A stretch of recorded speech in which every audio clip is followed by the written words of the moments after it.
Welcome back to the Drew Dillman YouTube channel. Big news, you guys. I am in the Lifetime GP. That's right. I finally cracked the code and they finally let me in. If you don't know what the Lifetime GP is, you live under a rock. The Lifetime Grand Prix is the biggest off-road racing series in the United States and possibly the world. It consists of 6 events, 3 of those being mountain bike and 3 of those being gravel, with $350,000 up for grabs to all those in the race. But here's the kicker. It's exclusive, which means only those riders who get invited into the series get to actually compete and earn points towards those prizes. 25 men, 25 women. That is until they introduced the wildcard competition. Now they still select, up to their own discretion, 22 riders on the men's and women's rosters. But now there's an opportunity for the final 3 spots on those rosters to be earned at the first 2 events, Sea Otter and Unbound, based purely on results. The top 3 riders after those 2 races will wildcard into the Lifetime GP. And I was 4th in the wildcard competition, meaning I was the first loser. That is until 2 Europeans dropped out, opening up 2 more spots in the Lifetime GP, in which they graciously invited me and Caleb Botcher into the series, who were 4th and 5th in that wildcard competition.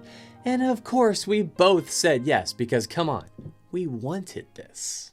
So now that I'm in the series, here is how I plan to dominate. And yes, if you clicked on this video because of the thumbnail or title, that's called clickbait. And unfortunately, it does work to get more views. But this is not completely out of the question. I'm not lying to you. This is possible. I mean, come on, just think of last year. Cam Jones went from wild card to winner. Couldn't that inspire me to have a breakthrough performance just like he did a year ago?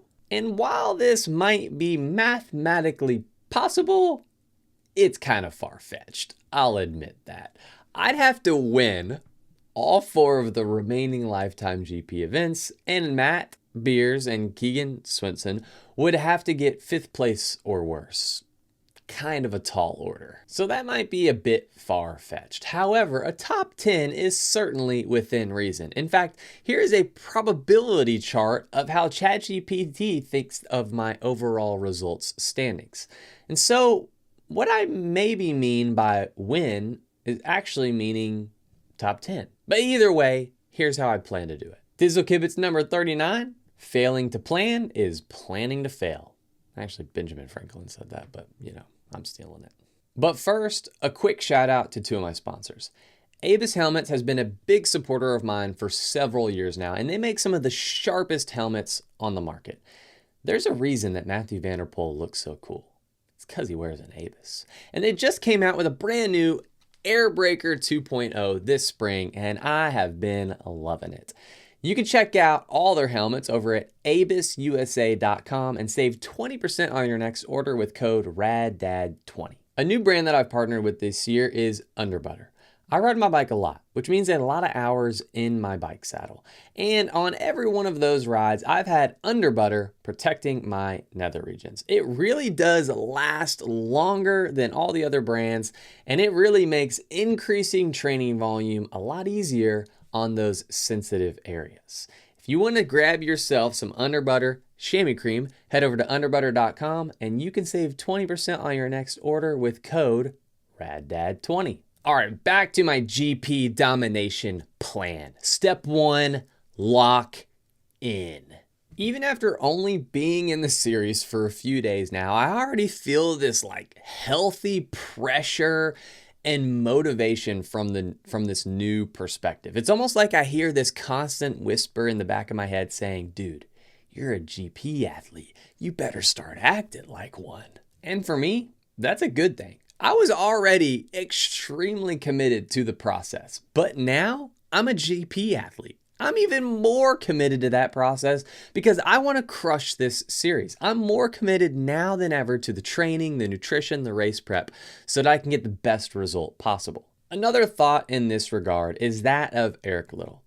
Eric Liddell was a Christian missionary who was also an Olympic gold medalist, who gave up his life as an athlete to be a missionary in Asia, where eventually he died on that mission field. He's one of the biggest inspirations in my life. Liddell was known for having this mindset of striving after perfection, which makes sense as Christians. Christians are people who say they want to be like Jesus, and Jesus was perfect without sin. So if Christians are saying they want to be like Jesus, we're essentially saying we want to be perfect like Jesus was perfect. And there was this mindset where Liddell maybe even said something along the lines of, yeah, I might not ever be perfect, but why can I not try? And I just love this mindset of even though something seems unachievable, you still give it your best effort and push forward regardless. My favorite Bible verse is Colossians 3:23, and it says, whatever you do, do wholeheartedly for the Lord and not for men. I intend to approach the GP with this exact mindset, a wholehearted effort for the glory of God. Step 2, become a mountain biker. Because 3 out of 4 of the events remaining in the series are mountain bike events, it might serve me well to give my mountain bike a bit more attention. Which brings up the topic of Leadville, which many of you might know, I don't want to do this race. It's at 10,000 feet and races up to 12,000 feet. And I don't even think I've ever been over 8,000 feet ever. And I've never properly acclimated. I've never had a good race at altitude, and I've never done Leadville. And so I have no idea how this race is going to do. And for a long time, I've just avoided racing at altitude altogether. However, I do have a plan of attack to show up on the start line of Leadville, the most prepared to get a good result. I've already been hitting the sauna very consistently to make my blood the most efficient while at sea level as possible. You could call this poor man's altitude training, if you will. Next, I plan to go to Flagstaff, Arizona, which is at 7,000 feet for 2 weeks before I go to Leadville the week of the race. On top of all this, I feel like I'm a decent climber, and to increase my odds of climbing even better, I'm working with a nutritionist to even shed a few pounds of excess weight to give myself the best odds of doing well at Leadville. And even with all of this planning and attack and all of this, I still have no idea how my body will react to the altitude. Like, who knows? But Schwamigan and Little Sugar seem a bit more promising. Now, I did DNF at Little Sugar, and you're probably laughing at me right now thinking, you want to be a mountain biker? Come on, dude. But hear me out. Before the DNF, I had fought my way to a top 10 at Little Sugar, and then I slid out on a bridge and my back locked up due to a lack of training on the mountain bike. This actually leaves me feeling fairly confident that my mountain bike skills are better than I had originally anticipated them being, which means that Little Sugar could be the one race left in the series that I have the most control over getting the best result. And to do this, I'm going to spend a lot more time on the mountain bike preparing my back and the rest of my body for the effort that race requires. Step 3, control the controllable. As I've already said, I'm more committed than ever to the process of training. However, when you're in big races like this, anything could happen, and you have to be ready as a top athlete to roll with the punches when things go sideways and continue pushing forward. In racing, there are a lot of things out of your control.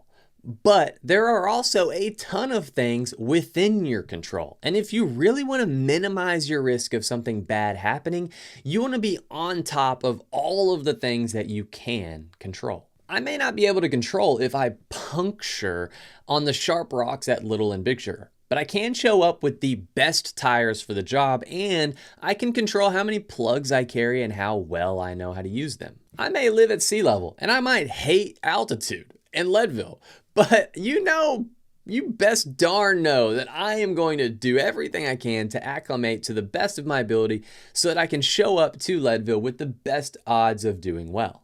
It's kind of like this mindset of no stone unturned. I'm going to do everything I can within my power to show up the most prepared for a good performance.